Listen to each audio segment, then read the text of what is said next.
Hey, Ando here from Happy Life Martial Arts.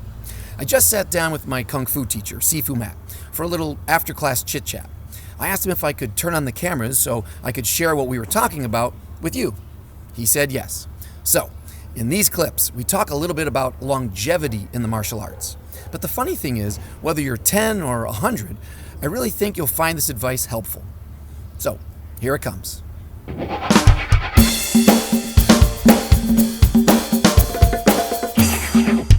Hey, Sifu Matt, thanks for joining us today. Thanks for having me. So, now that I'm getting older, not anywhere near as old as you. Welcome. Oh, God. I'm getting older, so I know that my training has started to really morph from my late 30s now into my late 40s. So how do you manage your training now that you're older? How do you manage your training over the years? What have you done consciously to say, okay, I can't do that anymore, but I can do more of this? Or how have your priorities changed in your training? First of all, I don't like the word older. We're all older every second we talk, right? Yes, I know. But when you say now that you're older, it makes me sound like an octogenarian, which someday I will be too. It's coming. And then I'll be insulted that you called me that. Look, as you get into your 50s, and I'm now moving next week into my late 50s. Speak up, what's that? I'm moving into my late 50s. Okay. When that happens to you, you have to give up any illusions that you're still a young person. Mm-hmm. And so now I'm less concerned than I used to be about getting stronger in any way. And I'm more concerned about keeping every bit of strength I have for as long as possible. Mm-hmm. So that's really where my training head is right now. Is I'm just trying to keep everything as long as I can. Okay. Is it really just maintenance, or are there other measures that you can see that you can still improve as you've gotten older, like the old external-internal type of debate or that kind of thing? Well, I think there's the external-internal stuff, which is a whole discussion in and of itself, but let me answer this part first, which is I think you can be more effective sometimes, especially as you get older. You can become more effective if you do less, which is good, because as you get older, you can do less. That works out really well. But I think it's actually true that there are plenty of times and examples of people being able to do more with less, especially as they get older. How do you manage your training? Well, I think you just have to be realistic about where you are in life. If you are 22 and everything that breaks heals beautifully and 2 weeks later you're fine, great. Enjoy that. And then when that changes or slows or ceases altogether in terms of sometimes things don't heal, that is where you are. You can't change that, so you just accept that. Okay. This is, I have two very arthritic knees from all these years of sports and martial arts. A lot of tennis on hard courts, a lot of basketball on hard courts, a lot of falling and a lot of horse stances in here, a lot of kicking, a lot of being kicked. Two very bad knees. That's just a fact. They're not going to get better. Arthritis doesn't get better. Mm-hmm. But if you do knee replacement surgery, then you may not be able to do martial arts anymore. Mm-hmm. I don't know. You just live with it. Seems like you're damned if you do exercise and go through this, or you're damned if you don't, but you feel it's definitely worth to do it. Well, that's like, people say if you exercise, you're just going to wear out body parts. What's the point? Well, yeah, you are. That's true. You are. But if you don't exercise, you'll get fat and high cholesterol and you'll have a heart attack. Exactly. And we've talked about this before in terms of the difficulties and the resilience required to do martial arts for a long period of time, because the psychological toll of getting beat up frequently is tough sometimes. You feel bad. You feel like you're not getting anywhere. You plateau and you stop seeing improvement for a month or 2 months or a half a year, and you just feel bad. There are physical injuries where things just hurt. Or they, when you're in your 20s, they heal, but when you get into your 40s and 50s, they don't always heal. A friend of mine says that things that used to come and go now come and stay. Mm. So, there are those aspects of it that, I don't love, but I do embrace them as part of this journey. Okay. Embrace the pain. That's your motto. I embrace whatever comes with this journey, and this is martial arts. It's not chess. It's not checkers. It's not a game. This is the art of fighting, the way we teach it, not the art of competing. And sometimes people will hit you too hard, or hit you unexpectedly, or you'll fall badly, or and things happen.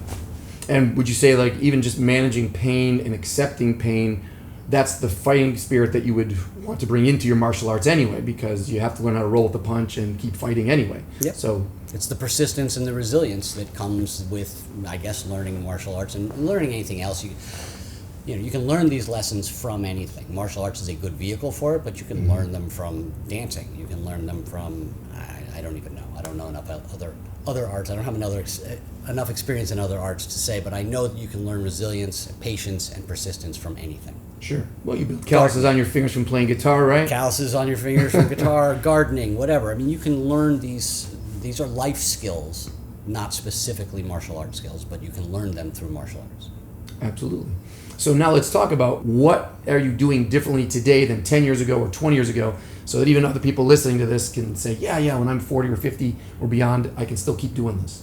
I think that your body can take less impact on it as you get older. That's why you don't see 50-year-old NFL players. Okay.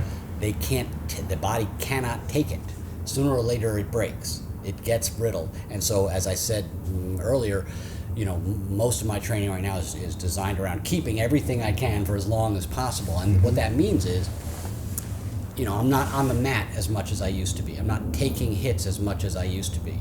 I'm not even delivering hits as much as I used to be, because I think that there is an impact to, even when you're the hitter, there's an impact in your body that you feel and that is additive. And so there's a limit to what I think our bodies are designed to withstand. That said, you did just buy new bags, another round of bags. Yes, so I have 2 heavy bags, but I don't slug away at them as hard as I possibly can. I use my bags maybe differently from how some other people use their heavy bags. I don't hit them as hard as possible and try and shake the chain and shake my house. And first of all, I probably couldn't, because even now I only weigh 140 pounds. But what I use it for is making sure that all my mechanics and fundamentals are still lined up and correct, that my wrist is straight, that my elbow is behind my wrist, that my shoulder is behind my elbow at impact, so that these things are, I use the resistance and the weight of the bags to kind of retest myself periodically that things are still aligned the way they need to be for me to be able to deliver as much power as I can. Because, let's face it, at 5'7", 140, I don't have a ton of power. So I have to deliver everything I have, whatever that is. And so I use the bags in that way just to kind of refine and maintain my alignment and fundamentals. But I don't slug away at it, and I don't run anymore. I used to I wouldn't say I was an avid runner. I wasn't running 5Ks or anything, but I would run 3-4 times a week, a couple miles, 3 miles. And I don't do that anymore. It's just my knees can't really take it. I ride a bike now. Okay. And I don't ride every day. I ride every other day. Okay. In between, I do something else. So I'm always varying my activities now, making sure I don't do the same thing 2 days in a row ever. Okay. Because I think that's A, good for general fitness, and B, it hurts. So I avoid things that hurt like anybody else does. But I'll do something else. I'll ride one day, and I'll come out here and I'll work with my bags. I have a speed bag. I have two different kinds of heavy bags. I have a jump rope. I have a makiwara. I work with those for a day, and on a third day maybe I'll lift weights. I don't lift heavy weights, but I do work with weights. I do mostly body weight exercises, but I will add some weight for my squats. I will add some dumbbell weights for reverse flies. I'll do things with weight to keep my strength up, because that's one of the things you lose as you get older. They said 10% every year after the age of 60 if you don't work at it. 10% of your strength? 10% of your strength. If you don't work at it, you'll lose 10% a year after the age of 60, I think I read. Wow. And that just seems like a lot, right? Yeah, you just frightened me. Yeah. So, but the answer to how to keep it is simple: resistance training. Okay. And let's talk about your diet. You've gotten this far. You're enjoying a smoothie right now.